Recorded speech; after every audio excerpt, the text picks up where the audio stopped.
Boteco 4.0, o podcast da BI que explora a cozinha da transformação digital. Afinal de contas, a vida como ela é está longe de ser a dos vídeos institucionais e pitches. Sou Cláudio Goldberg, um moderador nada moderado dessa aventura. No episódio de hoje, vamos falar sobre a implantação de um sistema digital de manufatura, tecnologia que foi desenvolvida por uma startup embrionária na época, mas que gerou muito resultado. Os convidados são Reginaldo Ribeiro Júnior, fundador e CEO da Cognitive, e Milton Riso, diretor de operações industriais na Ouro Fino Saúde Animal.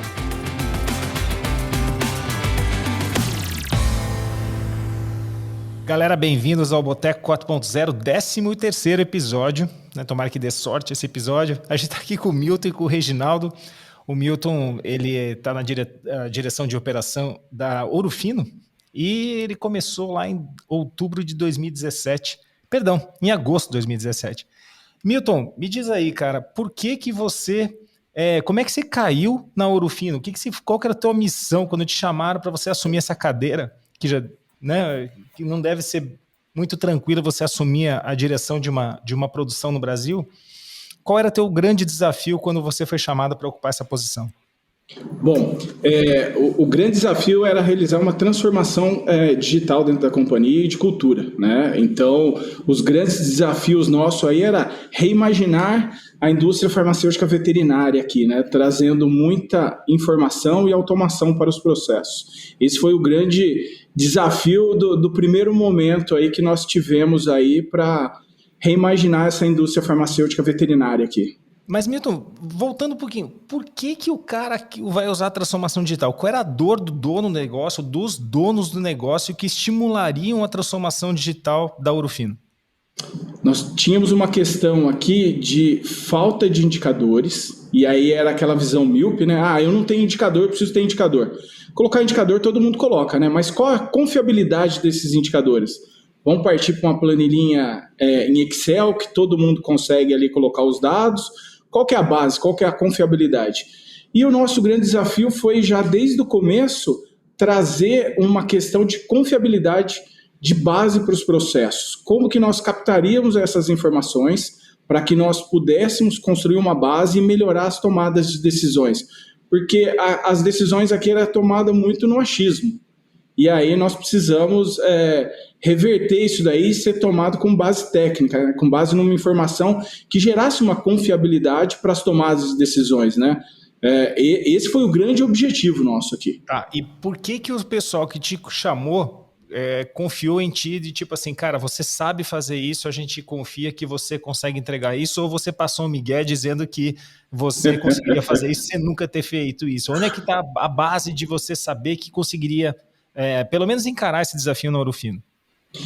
Eu encarei como desafio, a gente já passou por várias empresas aí com o mesmo desafio, tá? A dor da Ouro Fino é a mesma da dor de várias outras, de outros segmentos, só muda o endereço. Uhum. E a questão nossa aqui foi encarar o bicho de frente aqui. E aqui teve um fator que ajudou muito. Empresa nacional de 2 donos, e os 2 donos patrocinaram isso daí, eles bancaram essa mudança. Esse é o ponto. Essa é a questão, né? Nós precisamos entender que você fazer uma transformação digital não é despesa, é investimento. Legal. Esse foi o primeiro ponto. Tá, e o Reginaldo, como é que você soube dessa história? Como é que se chegou até o Milton? Até agora o Milton foi chamado para encarar um desafio de transformação digital numa indústria de saúde animal, e você está passeando, você está fazendo alguma coisa na tua vida. Como é que você chega nessa história, Reginaldo? Essa entrada do Milton, nessa mesma data, nessa mesma época, coincide, inclusive, com a abertura do nosso CNPJ. Bem legal. A origem do negócio, na gênese. Exato, bem meados do segundo semestre ali de 2017, apesar de 0 faturamento, nada. A gente abriu o CNPJ porque eu precisava contratar o nosso primeiro desenvolvedor para me ajudar a dar vazão ali, né, no que a gente tinha de MVP. E dedicado às dores que eu já tinha vivido e os meus sócios tínhamos, né, nós em conjunto tínhamos vivido no ambiente industrial, nós tínhamos construído aquele MVP, uma visão completamente diferente do que as outras soluções de mercado traziam, uma visão ampla da fábrica, com identificação de gargalos e etc. E quando esse MVP já estava de pé, a gente já tinha um cliente não pagante à época, né, usando de uma maneira, colhendo benefícios já, a gente decidiu ativar o nosso network, né, começar a buscar empresas onde nós conhecíamos pessoas e entender os momentos de cada um. Porque é aquele negócio, né? O ciclo de venda é árduo do B2B Enterprise. O industrial, que envolve hardware no chão de fábrica, é pior ainda. Então, nessa busca, nessa ativação de networking, buscando, né, os canais que a gente já tinha algum contato, a gente encontra o Milton exatamente nesse cenário, né, dentro da Ouro Fino. Então a gente falou, opa, aqui existe possibilidade, vamos lá apresentar para o Milton o que a gente está fazendo, para que ele compreenda e veja se, né, o quanto isso vai poder ajudá-lo ao longo desse ano. Então foi mais ou menos assim, é o que eu falo, né? É o tipo de coisa que a gente pode chamar de sorte, obviamente, mas foram planetas bem alinhados ali, essa conexão. Tá, então você viu na tua rede, você tinha o Milton, descobriu que ele estava com esse desafio, e aí chegou lá no Milton. Beleza, mas o Milton, ele estava tocando uma empresa de verdade, que é uma empresa que tem operações, que tem faturamento, que tem um posicionamento de mercado bastante interessante. E, Milton, como é que você confiou numa galera que tinha aberto o CNPJ naquele trimestre? Pelo histórico, né? Esse mercado farmacêutico, ele é um mercado pequeno que todo mundo se conhece, né? A gente tinha feito algumas avaliações de mercado em grandes empresas e a Cognitive, a gente tinha certeza da competência do time técnico que estava ali. Nós construímos juntos ali, né? Nós entramos com a parte de operação e a Cognitive entrou com toda a parte tecnológica. Foi um trabalho de muita parceria, tá, Cláudio?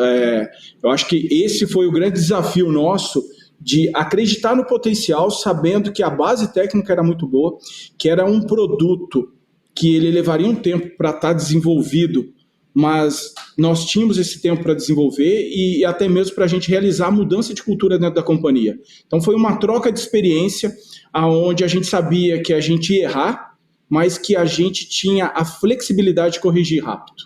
Tá. Eu diria que, naquela época, Cláudio, 50% do que, né, da nossa reunião estava no PowerPoint. Não estava em produto ainda. É bem interessante isso. Né? 50% está sendo Miguel. Foi a primeira onda, tá? Para falar assim, a gente chega aqui já entregando isso. Metade, tá? Não estou falando de roadmap, tá? Estou falando da primeira onda, vamos fazer aqui acontecer. Tem algumas histórias que eu quero compartilhar aqui com vocês ao longo da conversa aqui. Assim, história da vida real, lá da implantação mesmo, tá? Da turma, né? O famoso chão de fábrica. Esse eu tenho umas boas para contar da Ouro Fino. Mas, Milton, veja bem, cara, você está ali com aquele mandato novo, né, tendo aqueles primeiros 100 dias de aprovação, quer dizer, que você tem que mostrar trabalho, e você apostou numa startup. Se a gente está gravando esse episódio é porque deu certo, mas e se tivesse dado errado? Você ia perder teu cargo? Qual que era? Eu quero me colocar na tua posição lá para ter arriscado e contratar uma startup naquela época. Eu acho que a base de tudo é a confiança. A gente sabia do potencial, sabia que não ia ser a curto prazo.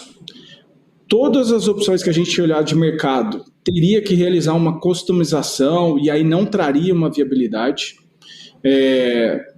E nós investimos.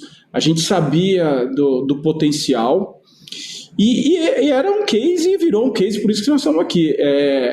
Era um risco, a vida é feita de risco. Acho que a gente tem que correr o risco e corrigir rápido esse risco. Eu volto a falar, o grande diferencial foi a transparência com os diretores, com o conselho da empresa e com os fundadores. Esse aqui é um filho que está para nascer. Ele pode nascer muito bonito, como pode nascer feio.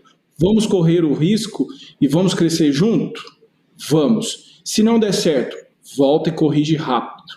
Então, isso daí que nos deu a confiança. E aí, time de Cognitive aqui dentro, fechamos uma sala, time Ouro Fino aqui dentro, olhamos as melhores pessoas, as pessoas mais analíticas, as pessoas que já vinham com conhecimento de mercado, a Cognitivo sentindo as nossas dores, porque foi um processo que nós mudamos a cadeia de manufatura. Nós saímos de um modelo de produção empurrado para um modelo de produção puxado, um sistema lean de produção. E nesse meio do caminho, cara, precisamos automatizar as informações. Então, foi muito planejamento, mas é um risco que nós corremos. E deu super certo, estamos muito felizes. Legal. Ô, Reginaldo, esse é o lado do Milton. Ele foi lá, conversou com o conselho, conversou com os outros diretores, falou assim, cara, estou pensando em trazer esses malucos aqui, porque se a gente for pela solução tradicional, a gente não vai ser fácil a nossa jornada. Então, por mais que tenha menos risco, vai trazer muita dor para a gente. E ele vai lá e aposta nesse negócio. Me conta aí do teu frio na barriga, de você ter ali o lado bom, de ter um cliente / patrocinador, e ao mesmo tempo... assim, existe aquela desconfiança, será que eu vou conseguir fazer isso mesmo? Tal? Como é que você e teu time sentiu na hora que você começou a ver que o negócio ia virar? Boa. O meu log de horas dormidas na noite é o maior indicador disso. Noite sem dormir. A verdade é essa. Parte trabalhando, parte lidando com a ansiedade de falar, bicho, você vai subir no palco e você tem uma chance só, né? Por mais que a gente não tinha esse feedback que o Milton está trazendo agora, de, estão os fundadores aqui, né? Estão os donos aqui, gente, vamos compartilhar, vamos apostar. Do nosso lado não tinha esse entendimento. Nosso entendimento era o seguinte, irmão, os caras estão apostando, tá aqui o pedido, vai lá e faz. Agora tem que fazer, e ponto final, não tem alternativa. A gente não... No nosso entendimento, a gente não tinha espaço para errar, né? Agora isso muda um pouco, mas na nossa percepção, o resultado era noite sem dormir, principalmente lidando com as incertezas, né? Da própria tecnologia. A gente está falando de um conceito novo e complexo que a gente trouxe dentro do nosso produto. E várias tecnologias. A gente não está falando de uma plataforma online aqui que você com interfaces, não. A gente está falando de IoT produzido em Taiwan. A gente está falando de tablets dos mais diversos, né, desenvolvedores ali, de fabricantes. A gente está falando de lidar com Android. A gente está falando de lidar com Xamarin. 15 stacks de tecnologia diferentes, né? E a gente... sem falar na questão da rede, da infraestrutura em si, que era a nossa grande aposta, que aí tem várias histórias para contar aqui também.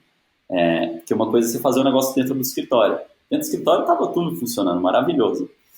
Mas os testes que a gente já estava fazendo no ambiente industrial real, vinha uma série de novas situações que, cara, a gente tinha medo de se a gente ia saber lidar ou não com aquilo, e no não, o quão paciente a Ourofino seria. Então, do nosso lado, foi ansiedade total, um pouco de euforia, de falar, puta, deu certo aqui, cara, vamos ter um espaço para fazer, mas do outro, essa ansiedade era algo que eu tinha que lidar muito, inclusive com o time. Tá? Eu não podia demonstrar isso, mas o time, eu tinha ansiedade pesada por trás, mas o time tinha tanto quanto eu. Não foi algo rápido, né? A gente não está falando assim, Milton, estamos num negócio aqui, aí no outro dia, galera, vamos lá e vamos fazer. Não, a gente está falando de meses aqui, cara, de discussão. Sim. E a nossa, né, do nosso lado, aquela expectativa toda semana, cara, será que vem novidade? E a empresa toda alinhada em cima daquilo. E aí quando vem, né, a gente fala, puta, tudo que a gente estava esperando aconteceu, e agora, né? Então, ansiedade, cara, ansiedade e o medo da incerteza, que é o que nos cerca. Mas, eu vejo que esse minuto, esses 2 segundos que acontece quando chega o pedido, é o momento do oba-oba, epa-epa. Né? Quando você sai do oba-oba e vira epa-epa. Assim, agora a gente tem que entregar. O terceiro é o punk, né? É isso aí. Assim. Ô, Milton, o Reginaldo trouxe a questão da infraestrutura. E quando a gente está falando de transformação digital, transformação sobre pessoas e digital sobre tecnologia, eu acredito que a Ourofino não tinha a infraestrutura de conectividade necessária para fazer todo esse trem funcionar, ou colocar aquele PowerPoint em prática. Como é que você lidou com essa necessidade? A infraestrutura é uma coisa que a gente não vê, que a gente paga um monte e não ganha nada na hora que ela está pronta, né? É que nem esgoto. Como é que foi lidar com esse investimento em infraestrutura que, de novo, não traz retorno no primeiro momento? Bom, foi complexo, não dá para falar, não, foi tudo perfeito, não. A Ourofino, ela sempre esteve na vanguarda e sempre esteve à frente. Ela tinha uma infraestrutura boa, já tinha muitas antenas, mas a gente tinha a questão das interfaces, né? Porque, assim, é um produto que eu preciso fazer interface com o SAP, que é o nosso MRP que nós rodamos aqui. E aí, a hora que a gente olhou, a primeira barreira foi assim, ó, uma reunião com o pessoal da área financeira e o gerente de TI. Eu não vou liberar porque vocês vão acessar aqui. Eu falei, não, filho, vem cá, senta aqui, calça meu sapato aqui e vem ver o que eu tenho que desenvolver aqui. Então, o primeiro ponto foi a gente alinhar as questões de proteção de dados aí e ver o que conseguia acessar, o que não conseguia acessar. Porque o pessoal está olhando só aquela visão departamentalizada. E aí vem as facilidades de você trabalhar numa empresa nacional, que muita gente critica, fala, nacional, cara, somos, mas aqui a gente tem um lema aqui, nós somos pobres, mas nós somos limpinhos e fazemos as coisas. E aí, cara, a gente sentou com todo mundo e falou, não, eu preciso ter essa informação, esse acesso aqui, essa empresa é parceira nossa, eles assinaram o NDA, tem contrato assinado, vai liberar. Puta, começou a liberar. Eu lembro de um episódio que a gente colocou nós temos aqui no site de Ribeirão Preto aqui, é um site de 180 mil metros com 5 fábricas, tá? São 5 fábricas dentro de um único site.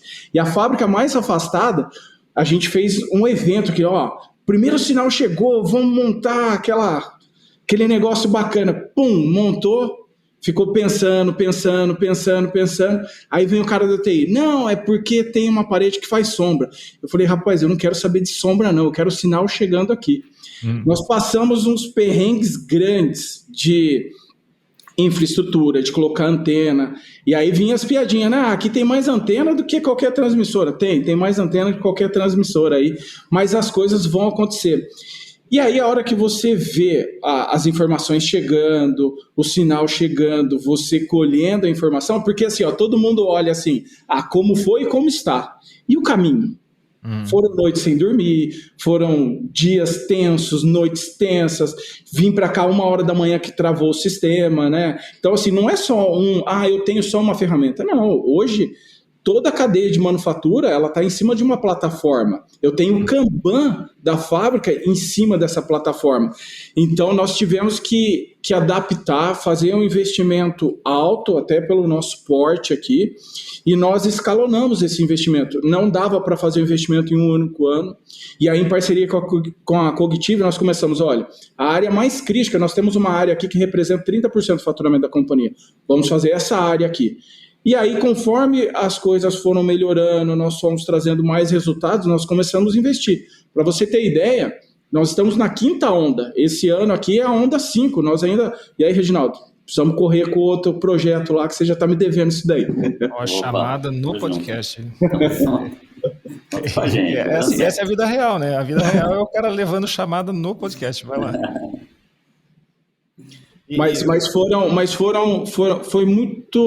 Foi um trabalho que começou difícil, e a partir do momento que começou a trazer resultado, que as pessoas começaram a ter uma visibilidade, todo mundo começou a olhar com outros olhos. Mas nós tivemos que fazer uma adaptação bem grande, em parte de infraestrutura foi grande, como também na parte da colaboração dos nossos colaboradores, porque hoje nós temos uma infraestrutura muito boa, mas nós tivemos que ter uma adaptabilidade do nosso time de colaboradores, né? Eram pessoas que escreviam no papel e automaticamente hoje o papel dele virou um tablet, né?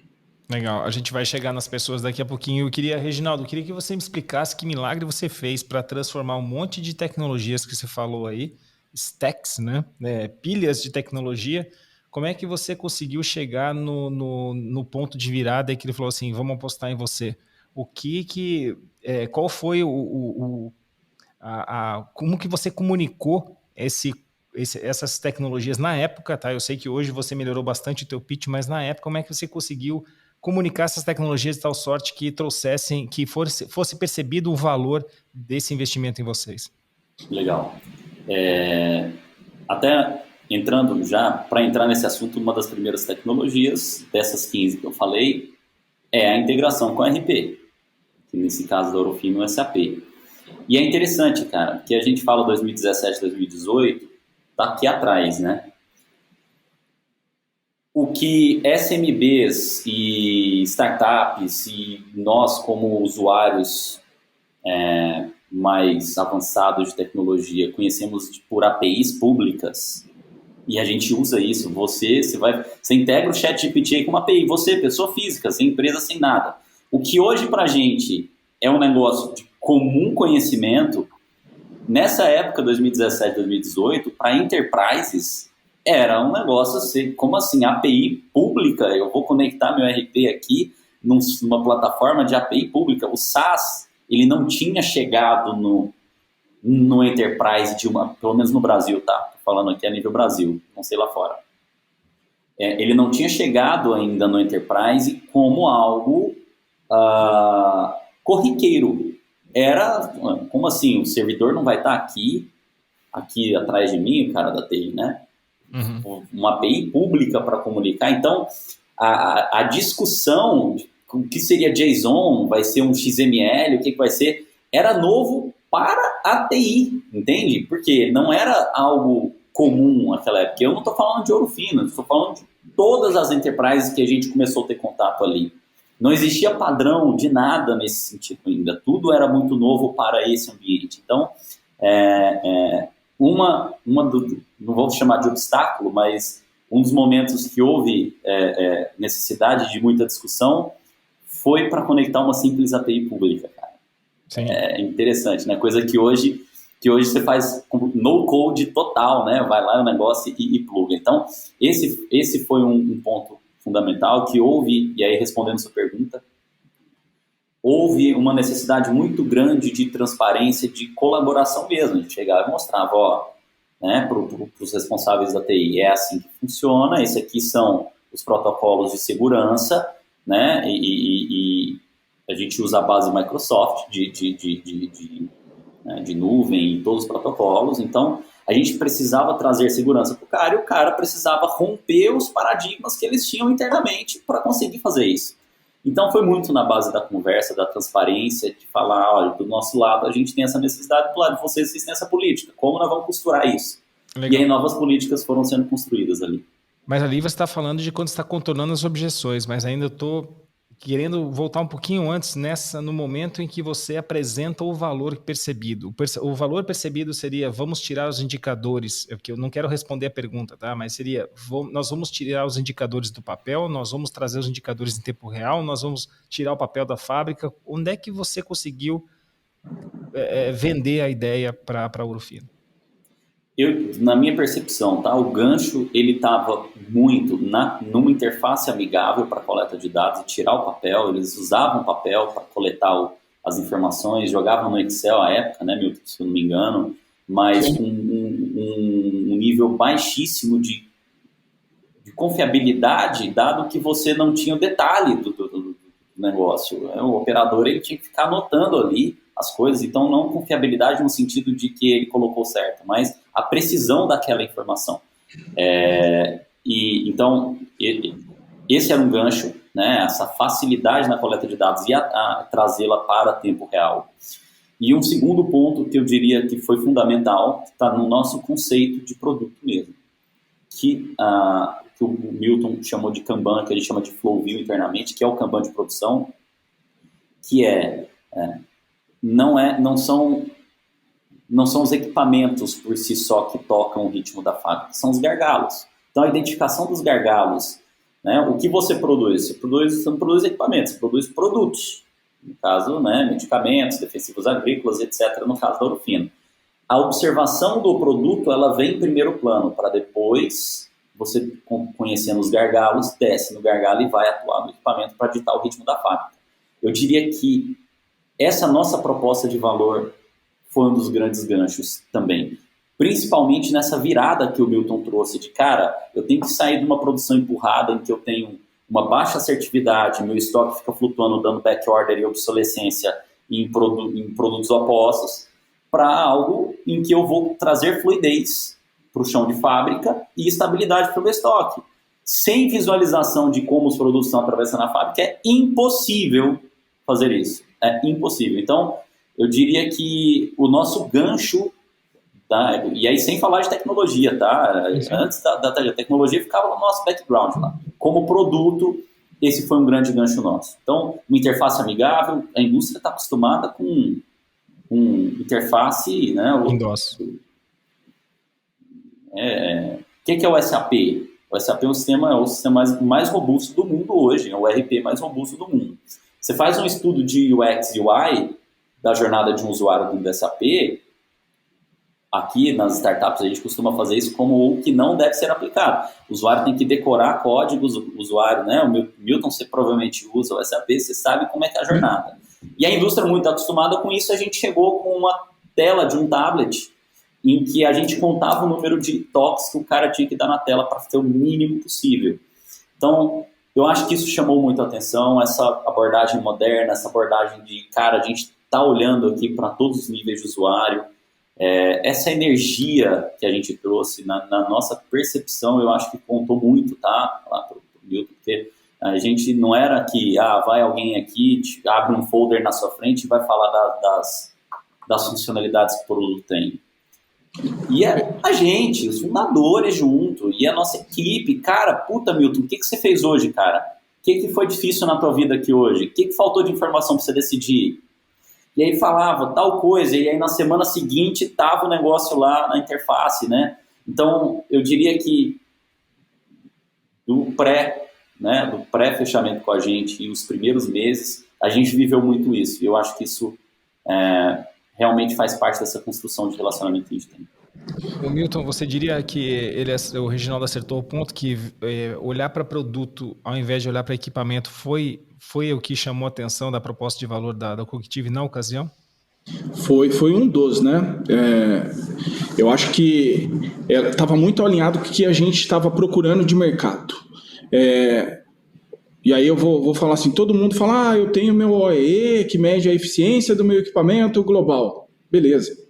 A Cognitive ela veio com uma plataforma que ela conseguiu mapear a nossa cadeia de manufatura. Como o Reginaldo colocou bem, não é eu ter o produto no final da linha, ele é consequência da minha demanda que eu tenho ali.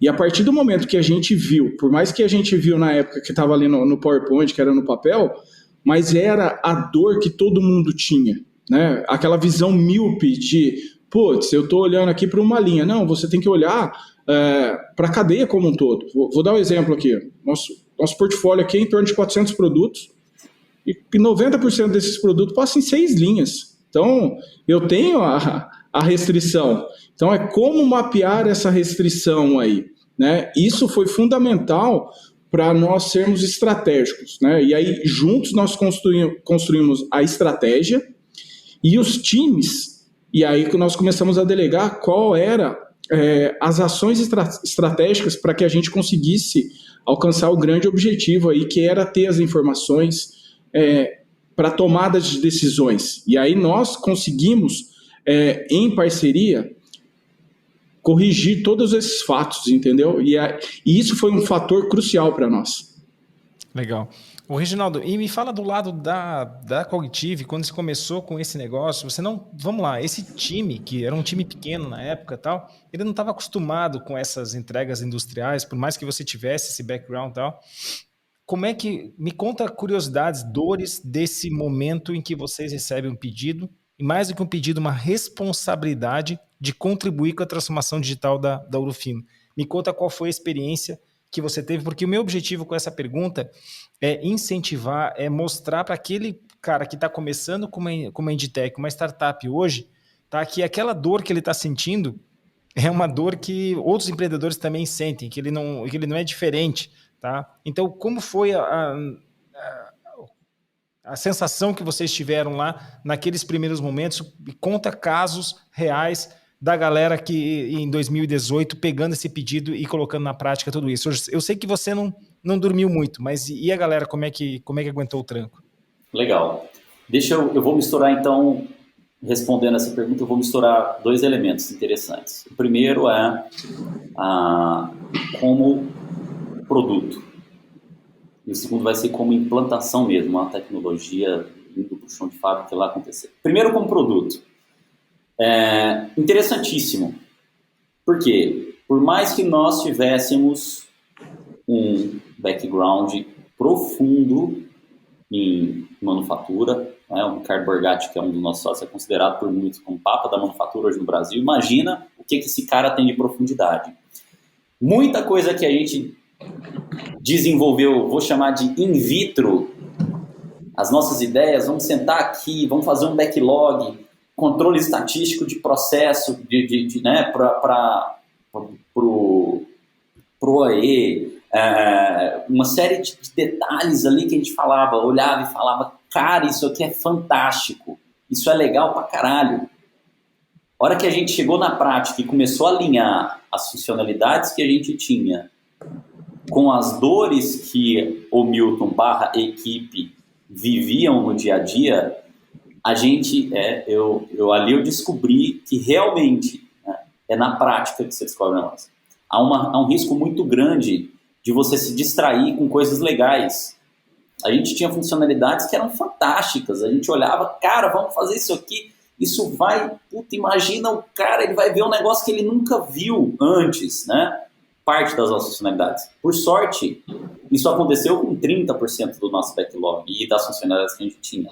De chegar na prática, e é legal, puta, isso é bem legal, mas não trazer resultado real para o cara. Então, com a Ouro Fino, e como houve intensidade no avanço, não foi um negocinho devagarzinho, não, começou já no ambiente com vida real acontecendo ali. A gente pôde, como produto, descobrir essa necessidade de alinhamento, essa necessidade de viver o dia a dia e ter clareza e juntar, de fato, a nossa expertise com onde, de fato, o cara vai obter. Então, houve um remanejamento no nosso backlog, isso foi fantástico, apesar de toda a nossa expertise, tá? Claro, ela trouxe a base, permitiu muitas coisas acontecerem, mas uma outra parte realmente foi totalmente alinhada ali. E a segunda, envolve bastante a equipe, o momento do piloto da Ouro Fino, que a gente fez um piloto, cara, põe aqui, vamos ver se vai funcionar. Foi o nosso segundo piloto. O primeiro era nesse cliente que a gente tinha total domínio ali de como tudo estava acontecendo, cliente não pagante à época também, aí as coisas começou a dar tudo certo de uma vez, mas a Ouro Fino foi o primeiro ambiente fora do que a gente tinha totalmente controlado. E, cara, surreal, assim, as histórias, a gente brinca direto aqui no escritório, a gente conta as histórias do background, sabe, de algumas coisas, como eram tantas incertezas numa equipe altamente enxuta, haviam problemas, Cláudio, do tipo, uma tabela no banco de dados que não estava preparada para inserir novos informações quando ela estava zerada. Porque todos os testes que a gente já tinha feito até então, já existiam alguns produtos lá. Então, você inserir o produto, excluir e tudo mais, né? Vamos lá para fazer o piloto da Ouro Fino. Limpa as tabelas. Aí tá com a Ouro Fino lá, fazendo os primeiros cadastros no onboard. E aí o cara vai lá no CRUD, cadastrar o primeiro produto, dando erro, né? Por quê? Porque a tabela estava limpa e o algoritmo não sabia lidar com a tabela zerada, ela só quando tinha alguma coisa. Sabe coisas desse tipo? E aí você chega lá no chão de fábrica, e aí daquelas 15 tecnologias, umas 8 estão diretamente ligadas à coleta de dados. Você tem oscilação de rede, você tem o operador eventualmente saindo do aplicativo, o tablet era novo. Então o cara saía do aplicativo, ia mexer alguma coisa no tablet. A hora que voltava, o aplicativo não estava pronto para viver isso, para lidar com isso, porque no ambiente controlado o aplicativo ficava travado, o Ouro Fino não tinha MDM na época ainda. E aí, o dado não chegava torto para a gente, apontamento sobrepondo, uma série de coisas. E a gente não entendia aquilo, cara, e ficava procurando, até quando a gente pegou um dos nossos caras e falou, cara, você vai ficar aqui 3 turnos. Arthur, famoso Arthur. Acho que o Arthur, e o Gustavo também. Você lembra do Gustavo? Acho que o Arthur não passa mais na Anguera aqui. Se ele precisar ir para outro estado, ele vai para outra rodovia. Coitado do Arthur. Ô, Reginaldo, pegando um gancho, acho que uma questão aqui, Cláudio, foi assim, a gente não teve ambiente teste. O teste foi na prática. Foi no na dia a prática, dia. cara. E aí eu lembro E aí o negócio... que o pessoal falou assim, mas não tá subindo os dados porque a tabela não atualizou. Eu falei, que tabela, gente? Não vem com tabela. Não, até descobri que foi uma atualização do SAP que não estava fazendo a interface. Cara, então assim... Não tínhamos expertise como equipe de achar os problemas, a origem dos problemas. Então era problema para todo lado, meu irmão. Mas para todo lado. Imagina, aí o Android era o KitKat à época, o 4.4.4. E aí subiu o 4.4.4.5 e a gente, né, não sabia lidar exatamente com aquilo naquele contexto de empresa ainda. Tá? Por quê? Porque a tecnologia não era exatamente o nosso core business. O nosso core business era entregar aquele produto. Então a gente foi aprendendo. Cara, mudança de fuso horário, bicho. Mudou horário de verão. Horário de verão. Na época que a gente estava fazendo um rollout, era alguma coisa assim. E aí bagunçou tudo. Aí o algoritmo não sabia lidar porque o apontamento sobrepôs o outro e aí o cálculo dele já não funcionava mais. Sabe, umas coisas assim que para a experiência da Ourofino, se a gente pegar friamente e observar a experiência da empresa, cara, eles tiveram que ter muita paciência. Muita paciência. Eu já peguei um avião no mesmo dia, Cláudio. Falar, cara, eu vou lá, porque senão os caras vão desligar o software. Eles estão tendo muito problema. Eu entrei dentro do avião, fui em Ribeirão Preto, você tem que fazer escala. Foi 6 horas de voo até chegar em Ribeirão Preto, para eu sentar na frente da equipe do Milton na época e falar, gente, a gente sabe desses problemas aqui, a gente está trabalhando sem parar. Segura um pouco mais, nós vamos resolver. Mas os caras, assim, com paciência na tampa, eu acho que o Milton nem sabe disso, mas para a equipe ali, a temperatura, complicado, sabe? Então, houveram momentos bem complicados nesse sentido, porque eram muitas incertezas que não previstas nossas. E hoje você faria diferente? Você, digamos, recortaria um espaço de aprendizado para depois crescer? Você seria menos ousado nesse início ou você faria do mesmo jeito? Só daria para fazer diferente se a gente tivesse mais dinheiro. Então essa era a restrição. A restrição, a gente bootstrap, a gente não pegou dinheiro com VC, põe aqui, eu monto 3 squads, um para cada funcionalidade, a gente vai lá. Era na raça. E assim, o que o Milton traz de errou, conserta, qual era o nosso entendimento? Erra o mais rápido possível. Se tiver que errar, vamos errar o mais rápido possível e sejamos ágeis para consertar. Mas planejar demais ia nos impedir, inclusive, de chegar logo no ponto que a gente queria chegar, que era o Milton usando, que era a equipe dele usando, porque ali a gente ia descobrir o valor posterior. A gente precisava superar essa primeira onda de fazer o uso, né, do avião decolado. E aí, depois de decolado, meu amigo, vamos arrumar. Então, eu diria que eu não faria diferente, a não ser que a gente tivesse mais recurso. Sem recurso do jeito que a gente estava, sem recurso entre aspas, a gente tinha dinheiro do próprio bolso. A equipe que a gente tinha era do próprio bolso, era tudo do próprio bolso, mas limitado. Então, não faria diferente de forma alguma, a não ser que tivesse mais recurso.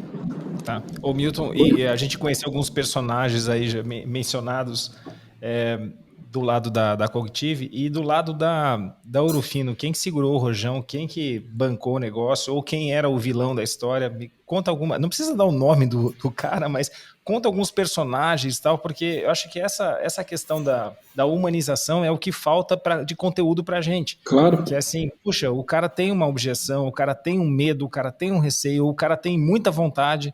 Me conta desses caras aí do lado da Ourofino. Bom, a gente tinha um parceiro em comum, né? O Ricardo Borgatti estava aqui com a gente também, e o Cândido, porque a gente estava fazendo tudo ao mesmo tempo. A gente estava mudando o modelo de produção, a gente estava fazendo ampliação de fábrica, então a gente tinha o suporte de 2 pessoas que dispensa comentários aí no mercado farmacêutico veterinário, aí, tanto do Cândido Ouro Preto quanto do Ricardo Borgatti.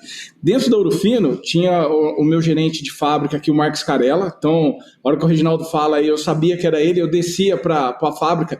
Cara, tava com a orelha pegando fogo. Falei, não dá para fritar um ovo em cada orelha aí, cara. Falei, esse negócio não funciona. Como é que tem um OE com 200%? Falei, respira, filho, respira. Falei, liga pro Reginaldo e fala que você tá com um OE de 200%. E que eu tô cobrando você, que eu falei que é impossível isso. Mas a gente sabia, e aí a hora que você tem assim, um time que tem um equilíbrio, que está todo mundo alinhado com o objetivo, porque o nosso objetivo era o quê aqui? Era de transformação. E a gente sabia que a gente ia ter aquele... A gente classificou, ó, a gente vai sofrer, mas vamos escolher o que nós queremos sofrer. Acho que o time de fábrica foi o time que mais sentiu junto com o time de planejamento. Porque você mudar um modelo que trabalhou a vida toda gera uma desconfiança. Mas o grande diferencial foi porque a gente não tratava isso por telefone. Tinha uma equipe do Reginaldo full time aqui, 5 dias na semana. Teve mês aqui de estar 7 dias na semana, 24 horas, sábado, domingo. Então a gente compartilhava as vitórias e compartilhava as derrotas também. A gente falava assim, ó, cara, a gente vai ganhar a guerra. Algumas batalhas a gente vai perder e faz parte. É muito bonito você chamar todo mundo para entrar na tua casa e ficar só na sala, né? Vamos mostrar um pouco a cozinha? Cara, foram dias de sofrimento, dias de angústia. Pô, eu lembro que eu tinha reunião com o conselho, eu falava, cara, gera o resultado porque eu vou apresentar lá, eu vou abrir. Eu falei, Reginaldo, eu vou abrir o Cognitive na reunião de conselho. Nossa, nós somos uma empresa listada na B3. Falei, não me envergonha, cara. 200% de OE na cara do conselho. Nossa, era uma mensagem dessa do Milton e 3 noites sem dormir. Com certeza ele ia falar, cara, você é um fanfarrão, né? Pede pra sair, né? 200%. É impossível. E aí era assim, cara, porque não atualizou a tabela ou porque mudou o horário. Mas eu acho que a gente veio construindo isso junto, assim. E o fato da gente não ter um ambiente de teste para ficar errando, isso foi o diferencial. Hoje a gente olha para trás, igual você perguntou para o Reginaldo, isso faria diferente? Não. Acho que a gente deixa um legado para a empresa. Se perguntar, minha realização profissional, cara, esses 6 anos aqui de Ouro Fino, ela é maior que a minha carreira como um todo. Você consegue ver a empresa como era e como a empresa está hoje. A gente poderia ter compartilhado mais as informações e envolvido mais os times de base. Esse era um ponto que a gente ia melhorar, mas hoje olhando foi bacana. A gente vermelhou muito a cabeça, a orelha, mas a gente sempre acreditou no potencial, lidando com muita transparência, com muita ética, com muita resiliência e adaptabilidade, porque no fundo é um produto que ele precisava se adaptar e nós queríamos isso. A gente sempre acreditou no potencial que a Cognitive poderia entregar para nós. Legal. Reginaldo, teve vontade de desistir nesse momento aí? Cara... Não minta, porque aqui a gente tem um medidor de mentiras, te corta se você mentir. Não, assim, o primeiro ponto, né? Não existia alternativa.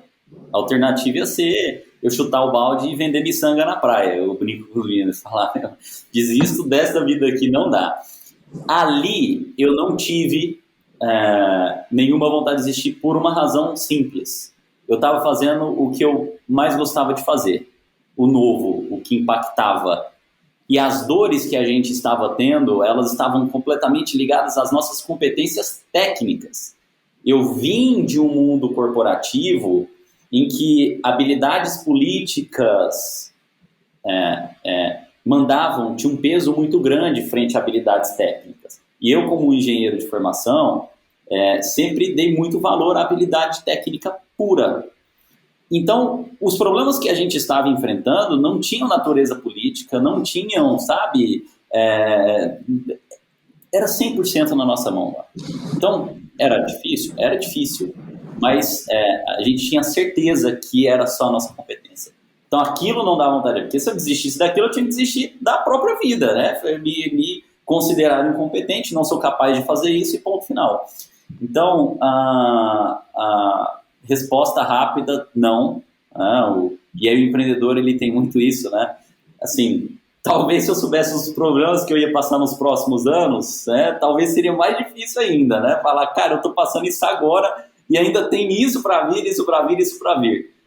Mas como o empreendedor, principalmente nesse início de jornada, ele tem um viés de confirmação muito forte para o positivo, eu acho que isso permite ele superar esses momentos, entende? Com mais facilidade. Se você não tivesse o Milton como grande patrocinador, apoiador e tal, eventualmente se poderia...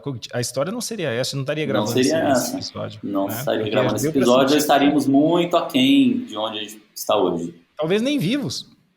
Exato. Porque se você pegasse umas juntadas dessas que o cara queria te mandar embora e não tivesse um forte patrocinador, no caso da alta direção, não teria dado você certo. Você se consideraria incompetente, é isso aí. Certamente. Cara, tem esses momentos, não tem jeito. São momentos assim Para ver se o produto é bom mesmo, eu faço essa pergunta. Se desligar as televisões lá, estou falando dos monitores que estão mostrando os indicadores, tá? Uhum. Se desligar isso, a galera entra em desespero? A galera hoje, eles entram em desespero, porque todas as nossas informações estão lá, né? E nós nos baseamos nas informações que estão lá para eles tomarem as decisões. Para você ter ideia, hoje nós fazemos a reunião de Gemba, onde o operador da linha que apresenta os dados que ele está produzindo ali para as tomadas de decisões ali. A gente conseguiu, Cláudio, fazer um envolvimento de cultura com os operadores. É bacana você olhar isso, porque nós temos gerações diferentes, né? Tem o pessoal aqui que entra aqui, que pega o celular e faz coisa que até Deus duvida.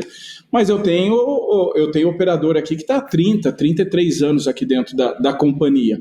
Então, a hora que você chega, que você olha, né? Hoje de manhã eu fui andar na fábrica, lá fui dar uma volta e você vê lá os operadores lá com o tablet na mão, olha, aqui está o nosso plano de ação, foi baseado nessas interferências aqui, precisamos melhorar a performance do nosso setup, o OE do nosso setup. Cara, em 2017 era produção e produz, e aí, vai atender? Não sabemos. Se faltar, trabalha sábado, domingo. Hoje não, hoje tem essa dependência, assim, da gente ter essa visualização, porque a grande questão você pode ter uma TV com os gráficos, seja a coisa mais linda do mundo. Os operadores sabem interpretar aquele gráfico. O que aquele gráfico está dizendo minuto a minuto? Hoje o nosso time sabe olhar para isso daí, cara. Então, é a certeza que você tem que as decisões foram corretas. E olhando para trás, o que você faria diferente? Então, você falou que não faria diferente e tal, mas se tivesse, ou seja, a história é a mesma, mas com alguns episódios um pouco diferentes. O que você recomendaria para aquele cara que ainda não passou por esse primeiro perrengue da transformação digital? Eu acho que o envolvimento maior das outras áreas, por exemplo, a gente passou alguns perrengues com a área de TI, se a gente tivesse envolvido eles no escopo do projeto desde o começo, isso tinha facilitado a vida para os dois lados, porque depois que eles viram o projeto, que começou a rodar a primeira linha piloto, que todo mundo ganhou confiança, o negócio começou a andar. Então, acho que o envolvimento das áreas que fazem parte, porque aí você começa assim, não, mas isso aqui é um produto, um projeto da produção. Não, você tem interface com TI, você tem interface com a controladoria, porque amarra o custo do teu produto, apontamento de horas, você tem interface com garantia de qualidade, controle de qualidade. Então, acho que o envolvimento dessas áreas para compartilhar mais as informações, para tomada de decisão do escopo do projeto ali. E os operadores, nós achávamos que a gente tinha que trazer os operadores no tempo certo, mas eu traria ele desde o começo, porque problemas nós temos e sempre vamos ter. Você precisa estar no Gemba ali e os operadores sabem quais são as dores e as dificuldades do dia a dia e muitas vezes eles têm a ação para ser tomada ali. A gente precisa dar o suporte, patrocinar eles. O que eu vejo seria um projeto de melhoria, o envolvimento maior e melhor das áreas que fazem a interface. Porque a hora que a gente viu, agora vai, pá, e aí sempre tem, isso aqui não está amarrado ao controle de qualidade. Um teste micro, físico, químico. Então, envolver mais as áreas, né? Isso é um fator que ajuda bastante. Acho que transparência a gente teve muito, mas o envolvimento nas áreas operacionais e táticas é o diferencial. Então, as áreas que vão crescendo aqui dentro, que a gente já vai envolvendo, que já vai colocando, por exemplo, acabamos de fazer uma planta para uma plataforma de vacinas recombinantes. Ela já nasce dentro desse padrão e a gente já envolveu, TI, sobe esse investimento, sobe isso, controle de qualidade, você faz esse apontamento aqui. Porque, no fundo, a gente começa a controlar a empresa agora, e o bacana é isso, né? É o OE, é o Flowview, cara, nós estamos numa onda agora que é lead time por produção. Então, você vai avançando, você vai olhando, mas a gente melhoraria na transformação aí e o compartilhamento com as áreas. Legal. E impressionante como as dicas são recorrentes, né? Essa dica de envolver as pessoas no começo é uma dica que eu já ouvi várias vezes e também dou essa dica. E essa evolução que a gente chama de maturidade, eu acho meio chato essa palavra, mas essa questão da evolução e, puxa, a gente tinha esse desafio está superado, a gente já tem por garantido, agora a gente vai para o próximo, agora a gente vai para o próximo. Isso é muito legal e mostra também que os provedores de soluções eles têm que entregar para o cliente a promessa de começar com uma entrega pequena. E aí o cara dá os próximos passos. Porque quando você vem com aquele PowerPoint que vai resolver tudo, que vai chegar à autonomicidade do processo, né, que ainda está se buscando, né, essa autonomicidade de processo, é muito longe da realidade. E aí só vai gerar estresse, porque a expectativa fica muito alta, né, porque quem está ouvindo dizendo que vai entregar a autonomicidade das linhas de produção, o cara fala, cara, que maravilha, então nós vamos ter a linha de produção autônoma. Né? Eu já ouvi falar do carro autônomo, agora a linha de produção autônoma. E, na verdade, a gente está longe, porque nem a visibilidade a gente tem, que nem a visibilidade você tinha. Então, bem bacana esse depoimento teu de quem teve a fábrica sendo transformada e ainda está em transformação. Né? E muita transformação, sabe, Cláudio? O que a gente coloca cara, a gente tirou a roda da inércia, a gente está andando, porque a hora que você acha que tá, cara, tô 100%, cara, a inovação é todo dia. O futuro é hoje. Eu não posso, não, estou fazendo isso aqui para o futuro. O futuro é agora.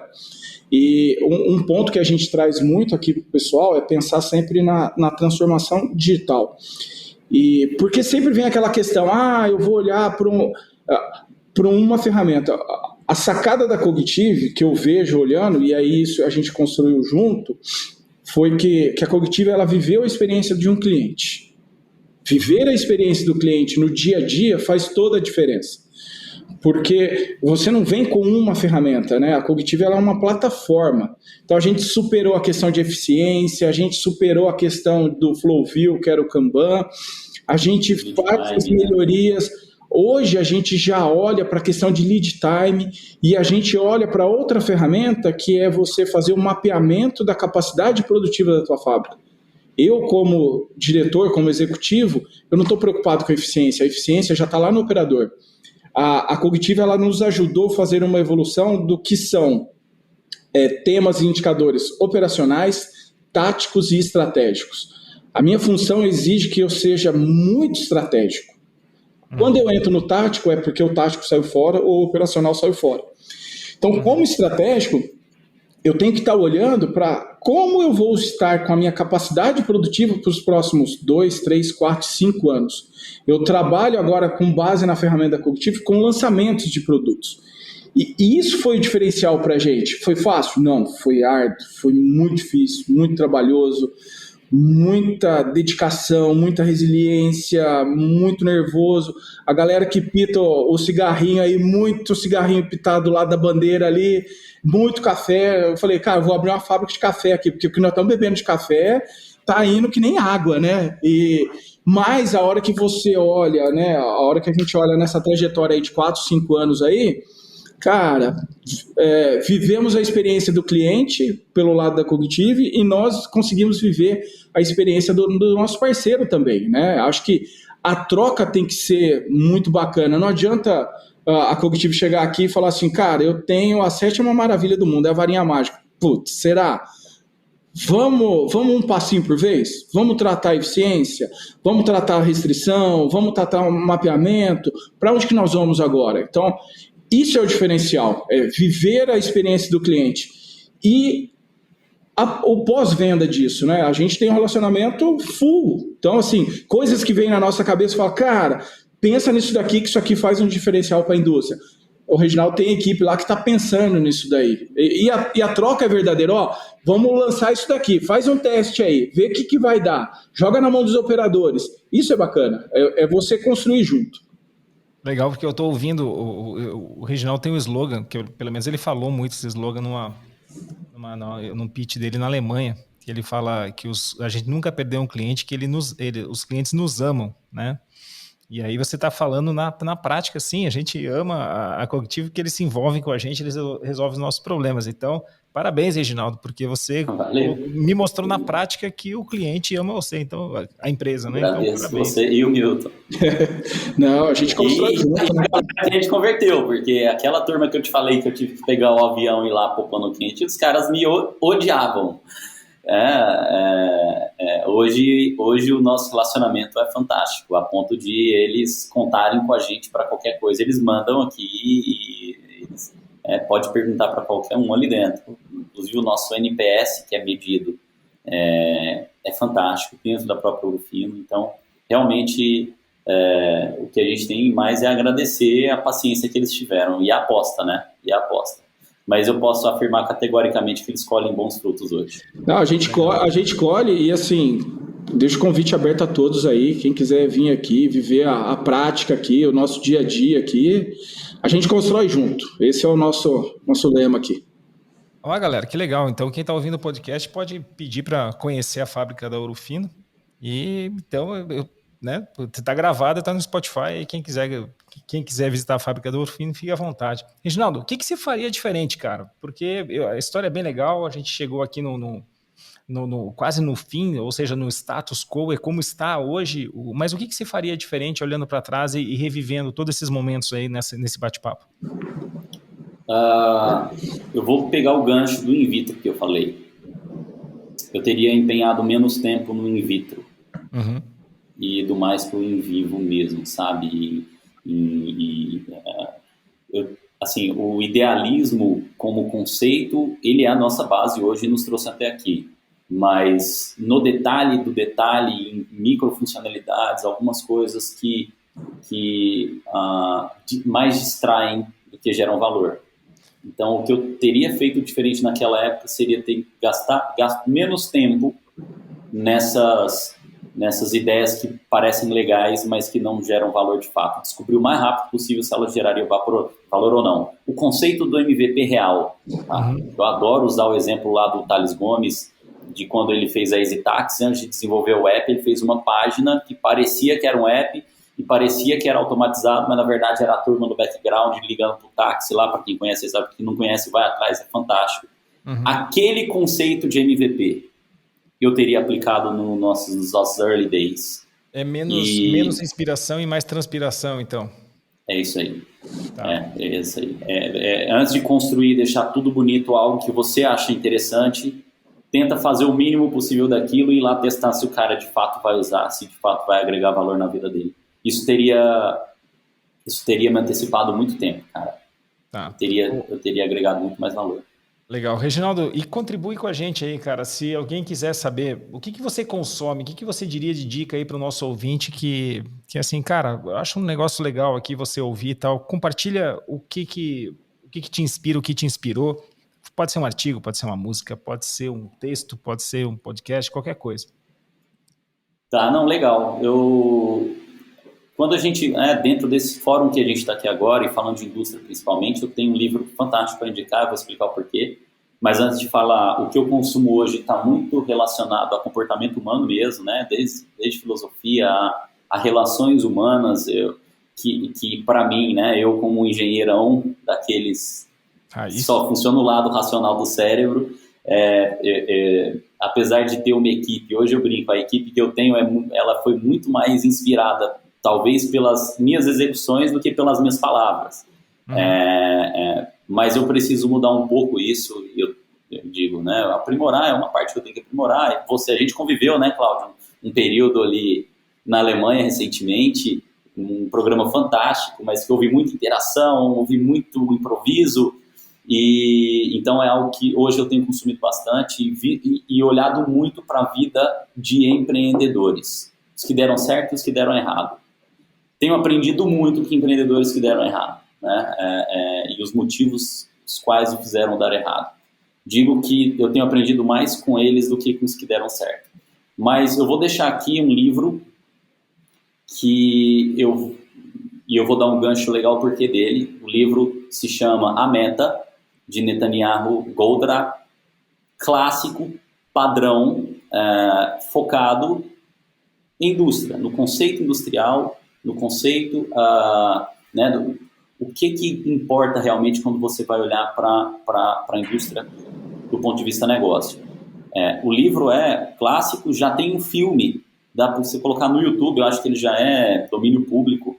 Se colocar no YouTube, você vai ter acesso ao filme, e é fantástico. Alguns elementos do filme que mostra o cara andando na fábrica, enquanto o gerente está preocupado com outras coisas, e aí esse consultor anda com ele na fábrica, mas fala que aqui o material está parado, por que você está trabalhando naquele outro equipamento? Isso traduz muito o nosso produto.